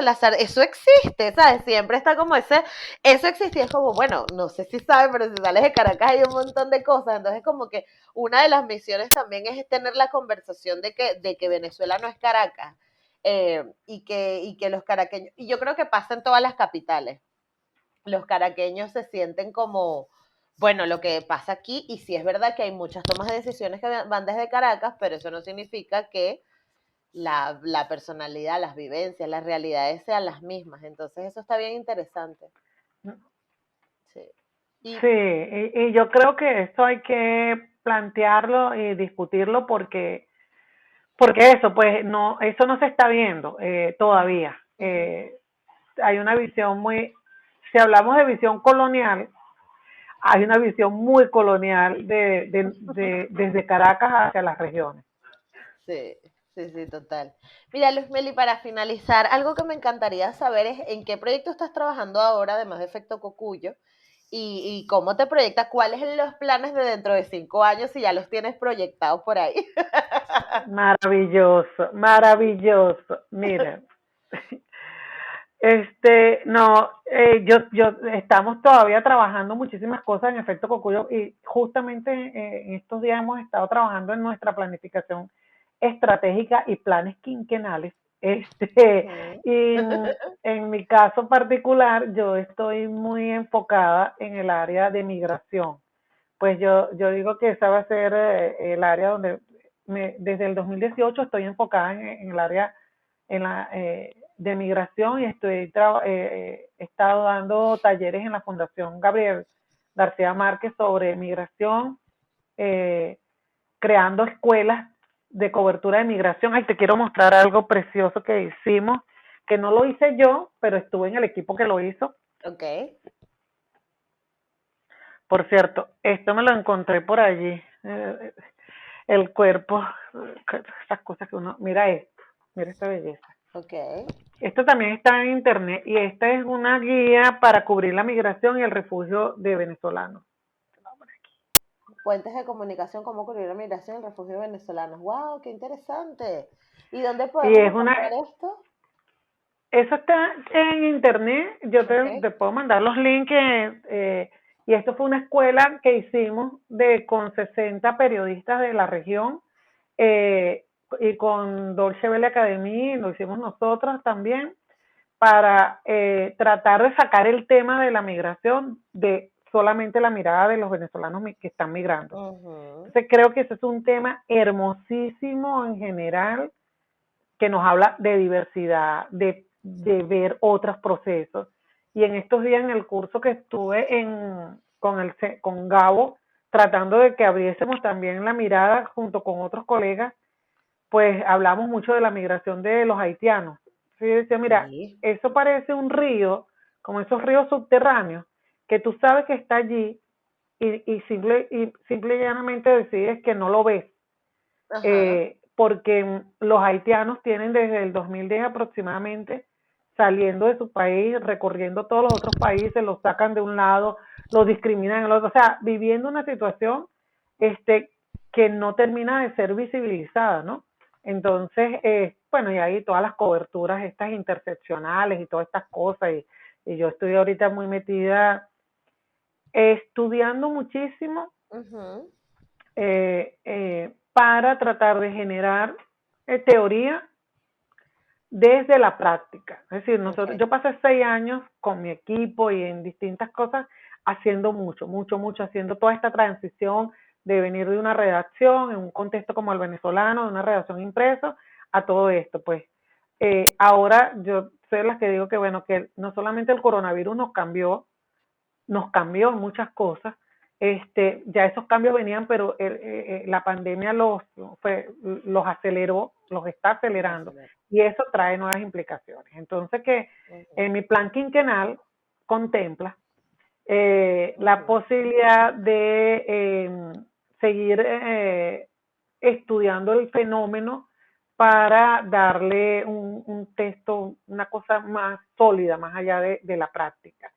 Entonces, ahorita me estoy capacitando en algo que se llama viabilidad de medios, porque bueno, ya que hemos tenido la experiencia y la formación, digamos, en la práctica, pues formalizarlo un poco, porque sé que es un área que se va a necesitar mucha gente que venga del periodismo, no de otros sectores, pero también del periodismo, y Ok. pues me veo generando vínculos y oportunidades de crecimiento de un ecosistema latinoamericano de medios independientes. O sea, creo que allá hay un gran espacio y Wow. desarrollando todo el tema de migración. ¿Viste? Ahora, Eso eso, está muy potente, Luzmeli. entonces, eso es Wow. O una sea, eso cosa que tiene me un tiene muy nombre. entusiasmada. Claro, o sea, es que me lo estás diciendo y el cerebro me hizo como, claro, o sea, porque además, esto es para mí de las cosas positivas que ha generado eh, la, la digitalización y la democratización y el Internet, porque hace que hayan un montón de medios independientes, como el tuyo, por ejemplo, que habla desde una perspectiva, que tiene una voz, que tiene una línea editorial distinta a las grandes hegemonías mediáticas, ¿no? Las grandes casas que eran uno, dos, tres, cuatro, y estos son los que hay. Bueno, si quieres algo más jocoso, te vas a leer uno. Si quieres algo más estructurado, lees el otro. Pero ahora hay distintas voces y es verdad que Latinoamérica en sí es tan diversa que no es lo mismo un medio de comunicación que venga desde la voz de la comunidad quechua en Perú a que venga desde la comunidad haitiana y, o sea, así que eso está súper interesante y tú pásame cosas para leer porque yo estoy enferma también con este tema. Yo hablándolo de la afrolatinidad, pero sí. Pero, y de hecho, nosotros hemos pasado por algo de periodismo de nichos, Ajá. pero yo creo que viene una ola de periodismo hiperlocal. Yo sé, ahorita hay un periodismo de nicho, que es la mirada queer, periodistas, sitios feministas, sitios afro, pero yo creo que puede venir una etapa de revinculación de todos estos nichos, Sí. pero en comunidades un poquito más amplias. Y esas comunidades, lo que creo yo que es bonito, es que esas comunidades no tienen necesariamente que ser comunidades geográficas, ¿no? Exacto. Sino que lo bello, lo que permite esto, es que lo que permiten las redes y lo que permite Internet es que esas comunidades pueden estar en distintos puntos, pero tiene varias cosas en común. Y yo creo que por allí vamos, pues es como yo te decía, esta metáfora del río, pues sí, es como que las corrientes, sabes que hay muchas corrientes en el mar y no se mezclan, entonces, pero llegan de un sitio a otro y la gente sabe que existe la corriente y que tiene un efecto, y Exacto. entonces ves el efecto que tiene en el clima, por ejemplo, el niño y la niña, ¿verdad? Ves el efecto que tiene una corriente que tú dices, bueno, y que tiene que ver una cosa con la otra, entonces yo creo que vienen como todo este proceso de reacomodo, de reencuentros y de una, un orden que se va creando a raíz de todo este caos, ¿verdad? Pero que se va agrupando por esto, pues por los intereses de comunidades que no tienen que estar físicamente juntas. Eso requiere, por supuesto, Exacto. eso es un reto, eso es un reto, Ujú. incluso con las redacciones, pues que las redacciones, yo defiendo mucho la redacción física, porque para mí era como el sitio de donde se daban las correas de transmisión del conocimiento. Pero ya que eso cambió y que Sí. seguramente no va a ser así, pues hay que crear Ujú, algo que la sustituya. Entonces yo le decía a una amiga, bueno, ¿qué ujú. tal si yo estoy trabajando en mi casa, tú estás trabajando en tu casa, pero las dos tenemos el internet prendido, ¿verdad? Trabajando cada quien en lo suyo y de repente de vez en cuando volteamos y te veo, ay, mira, Giselle, ¿qué tal cosa? Haces el comentario, te vas a tomar el café y me lo tomo contigo y me vuelvo a sentar, ¿sabes? Como crear simuladores. Y para mí, va a venir mucha realidad virtual dentro de las redacciones. Dentro, no para que lo usen afuera. Entonces, para mí no me Ujú. extrañaría nada que se desarrollara muchísimo todo el tema de las holografías, de todo este tipo de cosas y que entonces nosotros estemos en un ambiente virtual en el que podamos sentir que estamos físicamente juntas. Sí. Mira, el hecho de estar frente a la pantalla le genera a uno un déficit, ¿no? Sabes que como el déficit de la mano fantasma, el órgano fantasma, que la gente dice que Ujú. cuando una persona pierde una extremidad la sigue Sí, sintiendo. Pues yo a veces he sí. hecho cosas así como que tengo algo acá y yo digo, ay, o sea, como que quiero agarrar algo de la pantalla, que saliera de la pantalla que lo tenía en el Ujú. teléfono. Y yo decía, pero ¿por qué esto no? Yo me imagino que mucha gente siente lo mismo y que ya hay unos tipos en tecnología investigando todo eso para ver qué hacen. Sí, Entonces, creo que por ahí vienen cosas sí. así, pues. Bueno, sí, a mí me ha pasado, y esto es un paréntesis particular que hago yo, porque, bueno, pero, pero porque me acordó a eso, porque yo tengo 6 años, casi 6 años y medio fuera de mi casa. Y yo tenía unos primitos con que yo los cuidaba y andaba con ellos todos los días. Y claro, yo me paso, o sea, yo los primeros años me pasaba horas frente a la computadora con videollamada con ellos y yo estaba comiendo pasta y hacíamos el juego de prueba.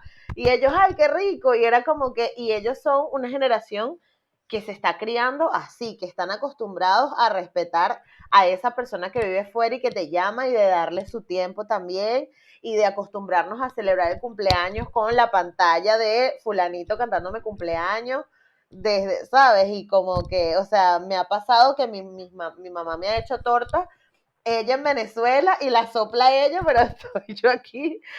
O sea, entonces sí es verdad que yo creo que cada vez más nos vamos a acostumbrar un poquito más a esa sensación, ¿no?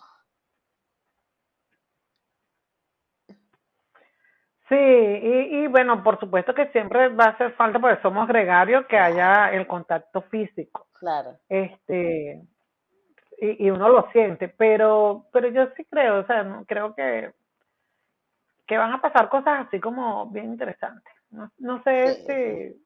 si son cambios, No, yo pero confío en en tu estos días decía un intuición. amigo,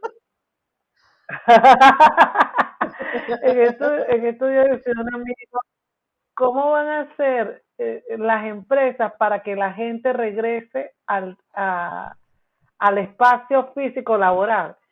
Si Ujú, ya tú conoces lo sabroso que es para algunos, yo sé que para otras personas no, que puedas ujú, manejar el tiempo y que le hayas ganado 2, 3 horas a lo que sea, y que entonces puedas hacer las cosas sin invertir tiempo en el transporte, en irte a un sitio, o sea, que es tiempo que ujú. pierdes, pues, porque Exacto. eh, y además te da mucha independencia. Entonces, si puedes hacer el trabajo desde un espacio en el que tienes la independencia, te fuiste hoy, no sé, para la montaña si quisiste, trabajaste y después que termines de trabajar te vas a recorrer tu montaña. O sea, Ujú. se abren muchas cosas, muchas posibilidades. Sí, sí. Yo, Yo tengo yo una creo que es así. amiga, sí, yo tengo una amiga que ella No, trabaja en no, Spotify y nos reímos un montón porque ella ha tenido reuniones. Me estaba contando una vez que tuvo una reunión donde están todos, imagínate, 7, 8 personas, pero se escucha como un rollo de agua. Y entonces todos decían, pero ¿dónde viene ese sonido de agua? Como de chapoteo y tal. Resulta que uno de los compañeros estaba metido en la piscina viendo su reunión y que, ajá, cuénteme, pues, ¿qué estamos haciendo? ¿Sabes? O sea, era como que, ajá, ¿qué necesitamos saber de aquí? Pero yo luego trabajo, pero ahorita quiero estar en la piscina y ya está, ¿no?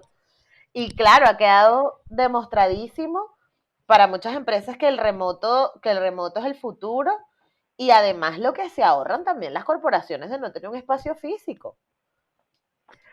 Sí, pero eso va a traer unos retos también como Ujú, trabajadores. sí. Este, pero bueno, como trabajadores porque hay que discutir todo eso. Pero creo que bueno, que va a ser interesante, me parece que va a ser Sí, algo interesante. sí, sí. Mira, como interesante fue esta conversación, Luzmeli. Yo estoy aquí que, bueno, me puedo quedar contigo. Y eso que nos he Mira, echado cuentos periodísticos buenos que me gustan saber pa- a mí. para para, para ver un poquito la hipótesis de la que te decía, que yo también me la creía. Ajá, O sea, que fíjate, cuando yo me fui de Últimas Noticias, ajá, que tenía 10 años y que me iba muy bien y que yo estaba muy bien allí a dirigir 2001, ajá. ¿qué crees tú que pasó? Fue en el 2012. El 2012 fue...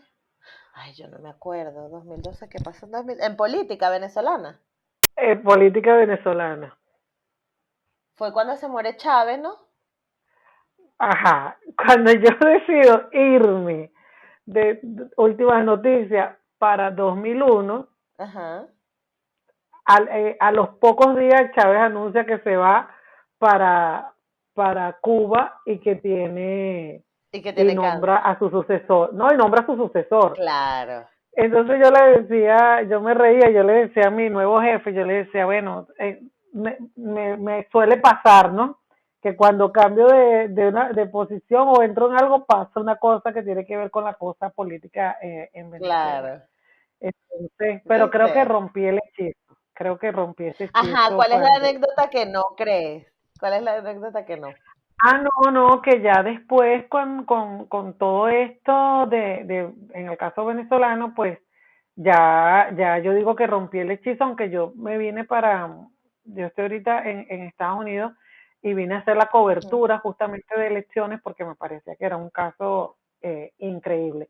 Pero creo que ya el hechizo se rompió como en el 2015 cuando nosotros fundamos Efecto Cocuyo porque ya no hubo otro gran cambio político en Venezuela. Entonces creo que ahí se Claro. rompió. Tú sabes Funcionó por que yo un tengo aquí, tiempito. claro, yo estoy construyendo aquí una nueva hipótesis, porque a lo mejor tu magia era cuando estaba Chávez, porque claro, tu trabajo empieza cuando él existe, como coso político, entonces ya cuando él se va, ya se rompió el, ¿no? Digo yo.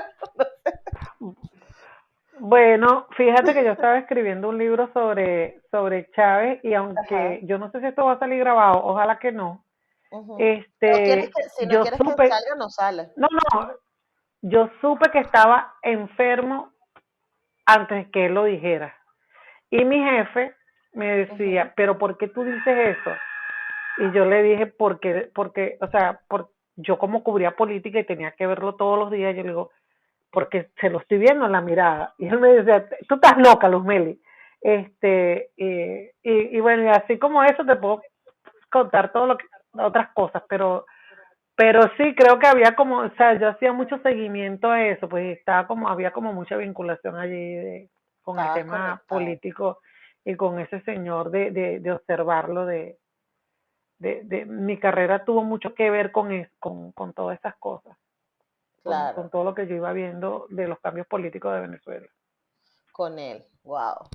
Ajá, y esto es una pregunta ya personal, pero ¿cómo ves tú la situación venezolana ahora mismo? Porque siento que ahorita estamos como en una nebulosa rara que no sabemos qué.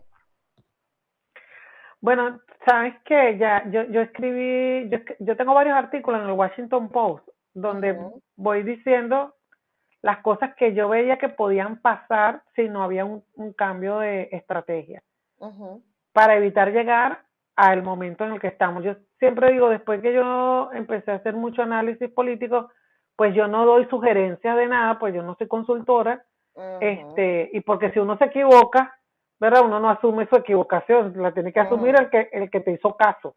Exacto. Entonces, yo por eso evito decir eso, pero sí se veía que este momento iba a llegar y es un momento muy difícil para todos en Venezuela, para Sí. todos nosotros es un momento difícil porque no hay que construir una solución y construir esa solución implica construirla entre todos. Lo demás no va a ser solución. Lo demás va a ser pañito caliente, y bueno, y lamentándolo mucho ahorita y por un tiempo más creo, con predominancia del oficialismo que está, pues porque la oposición como fuerza política está destrozada, pues, y Claro. tiene que reconstruirse. Pero yo a eso sí, les digo, bueno, yo no creo que haya que sentirse tan triste por eso, porque creo que es una oportunidad para reconstruir las fuerzas democráticas, para hacer un ejercicio de resistencia, y eso sí lo digo muy en serio, Ujú, y hacer como cuando tú dices, bueno, viene un meteorito, ¿qué rescato yo? ¿Qué quiero preservar para cuando estalle el meteorito, esto no lo destroce? Y ujú, siento que estamos en ese momento en el país, pues, en el momento de preservar los espacios, eh, los pocos espacios y actitudes democráticas, los talentos, las familias, todo ujú. eso hay que generar estrategias de resistencia para preservarlo, desde el ámbito individual hasta el ámbito colectivo. Hasta el ámbito colectivo. Wow, eso está súper interesante. De verdad, Luz Meli, yo estoy enormemente agradecida de que hayas estado conmigo aquí hoy. Yo no tengo nada más que agregar porque es que si no, vamos a seguir hablando aquí como por 3 horas y ya tenemos casi dos. Pero de verdad para mí ha sido un honor conocerte, conocer tu perspectiva, tu historia. Y como te dije antes, para mí tú eres como una institución del periodismo y ojalá puedas seguir enseñando por mucho más tiempo a las nuevas generaciones porque yo creo que esa combinación de tu conocimiento tradicional y además tu capacidad de observación, que es increíble. Eh, eh, es como que, no sé, nos hace falta a los periodistas venezolanos. Yo ahora me siento como súper inspirada a hacer cosas periodísticas. Yo no tengo nada que, de verdad, yo estudio comunicación social, pero yo hago producción, o sea, nada que ver. Pero a mí siempre me ha llamado la atención y yo creo que no seguí mi carrera periodística porque yo siempre lo vi como algo muy élite, ¿sabes? Y yo no era buena estudiante. Yo siempre sentí como miedo de escribir, entonces como que nunca me tomé el tiempo, pero ahora después de conocerte y después de entender tu historia, me causa como mucha inspiración. Así que muchas gracias. Y yo creo que sí, fue inspirador para mí, lo va a ser para muchas personas. Bueno, gracias a ti. Y te diría que revises mucho el periodismo brasileño. Mm, Yo siento que el periodismo brasileño es, con todo, bueno, hay de todo, mm, pero hay muy buenas cosas allí. Y sobre todo porque en Brasil se han dado las discusiones que lamentándolo mucho en Venezuela no se han dado y va a costar que se den, sí. se están dando esas discusiones. Esto es lo que te lleva a la inquietud de hacer este podcast, esas preguntas incluso que me has ido haciendo, eso se está discutiendo muchísimo en Brasil y eso es algo hermosísimo. Y siento que se puede también estudiar. No, o sea, creo que es un sitio para ponerle el ojo. Mi paso por allí a mí me ayudó muchísimo. Sí, sí, sí, no, la comunidad afro en Brasil es bien importante, bien interesante. Además que yo creo que Brasil desde hace tiempo, o sea, telenovelas como Chica da Silva incluso los movimientos sindicales que ya establecían que tuvieran líderes afro, eso marca mucho que se ve que se está discutiendo y es muy interesante. Yo admiro mucho, de verdad, te voy a ser honesta, no he conozco obviamente las caras por encima del liderazgo de algunos en Brasil, pero no he investigado tanto. Entrevisté a Angélica Das en la temporada pasada y ella me hizo ver como un rostro bien importante de cómo funciona la sociedad brasileña, porque con todo y que hay estas discusiones, todavía hay muchos microrracismos latentes en la sociedad No, hay de todo. y hay de No, todo. Sí, sí, hay sí. de todo. Hay de todo, pero allí lo que yo creo interesante es la discusión y la producción de conocimiento, Ajá, desde es verdad. antropología, sociología, todo. Entonces son temas que se están discutiendo, que son muy vivos. Pues allí hay discusión sobre, mira, hay discusión de raza, de obesología, de obesofobia. O sea, Ujú, hasta eso se está discutiendo allí. sí. Pues ni hablar de que tú sabes que allá el cambio de sexo es cubierto por el sistema público. O sea, porque sabes, Ujú, no es visto como algo misterioso, sino que pues la gente tiene esa necesidad. Entonces, hay unas cosas que se están discutiendo allá que a mí me parecen interesantes. Y también porque Brasil, aunque no se ve tanto, está tan cerca de nosotros y tan lejos a la vez, es la puerta de entrada de la migración africana a América, todavía. O sea, estando allá, yo conocí mm, muchísima gente de Senegal, de Ghana, de Guinea Ecuatorial, o sea, de Mozambique. Está más cerca África que muchos de nuestros países, o sea, que el propio Estados Unidos. Entonces, ujú. por ahí ingresa mucha migración africana. Y para mí eso es algo Wow, precioso, eso es pues, una ver discusión estos importante. movimientos. Sí, Y sí, sí, sí. recordar que acuérdate Wow, que muchas gracias, Meli. Sí. Suramérica tiene, en Sudamérica hablamos 4 idiomas. Lo que pasa es que la gente, o sea, más de 4. Tienes el guaraní, por ejemplo, Sí. tienes el inglés, tienes francés, tienes portugués y tienes español. Y nosotros creemos que solamente hablamos Ujú, español. Entonces, totalmente, no, eso me apasiona, totalmente. eso. Sí, sí, sí, no, el tema es súper interesante. A mí me pasó en un room de Clubhouse, por cierto. Y estaban discutiendo, a mí me causa como mucha, también entiendo todo el contexto histórico, pero me causa como que mucho dolor la forma en cómo los afrolatinos, afrodominicanos, afropuertorriqueños criados en los Estados Unidos ven cómo la comunidad negra, ven a la comunidad negra del sur como, ay, no, o sea, ustedes están en otra discusión. Y al final las vivencias son exactas, ¿no? Y había un chico en el room, claro, el room era como afrolatinos all over the world, una cosa así y tal. Y este muchacho dijo, justo yo hablé de que yo era venezolano, no sé qué, y entonces él preguntó, ¿alguien sabe qué es lo que está entre Venezuela y Brasil? Pero yo creo que lo hizo como para joder, porque sabes que dice que los gringos no saben de geografía, ¿no?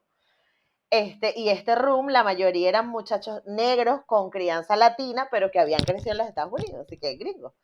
Entonces, todos como que no, y yo le dije, no, yo sí, hay que ir a Surinam, Guyana Francesa y Guyana. Y entonces me dice, mira, que me sorprende que lo sepas, porque nosotros no estamos metidos en la discusión de los afrolatinos. Mira, yo hice que, mierda, o sea, yo dije, yo estoy preocupada por hablar de Afro-Brasil, Afro-Argentina, Afro-Uruguay, y Surinam y Guyana, que son, hay una gente y una población que existe y que tiene unas vivencias que además creo que su dolor puede venir mucho de que han sido invisibilizados por el resto de Latinoamérica. Porque él decía, y entonces ustedes me consideran a mí latino o no. Y yo me quedé como, mierda, claro. Porque uno nunca va a dudar. Por eso también, claro, Sí. qué interesante, porque además ahí entonces empieza la discusión sobre las comunidades, si lo que te une es la geografía o los intereses y los puntos en común. Exactamente. Exacto, y eso conecta con lo que tú dijiste total. Es que es muy loco, porque al final, aunque hablen otro idioma, los sabores, los olores, el clima, las vivencias, cómo se relacionan, las viven Latinoamérica, o sea, son latinoamericanos, pero no los hemos visto. Y eso a mí me dejó como, ¿what? O sea, me removió mucho porque a veces uno como que se intenta como que poner, en mi caso, por ejemplo, mi bandera es la afrolatinidad, pero o sea, nunca había, y que, ay, vamos a ser unidos, todos vivimos lo mismo, pero ni por allá me pasó por la mente Guyana y Surinam. O sea, yo que, bueno, no sé, es que ni lo pensé, no lo tenía ni en el radar, entonces eso me hizo como que considerar un montón de cosas que uno no tiene en el radar y que se te escapan. Bueno, yo lo tengo muchísimo porque mi esposo es guyanés. ¿En serio? Luz Meli, consígueme a alguien para hablar de Guyana. Porque este chico en Clubhouse se desapareció y yo le escribí todo, porque yo ando como una loca buscando a todo el mundo para hablar de estas cosas. Ay, sí, Luz Meli, porfa. Y es muy cómico porque mi familia política que vive en Estados Unidos, pues nacieron en Venezuela, son guyaneses y ahora gringos. Entonces es Wow, otro beta. claro. Chama, no, yo estoy aquí flipando en colores. Es que claro, ay no, yo necesito hablar con alguien de Guyana, qué ilusión. Es Yo te lo consigo, yo te consigo a alguien, que, te y- consigo a alguien. ay, sí, sería Pero increíble. me tienes que decir qué perfil necesitas, o sea, No, o sea, un poco que esté consciente de la barrera de su color de piel, más que nada. Porque es que si no. bueno, yo puedo preguntar, porque Guyana es bien complejo, pero puedo preguntar.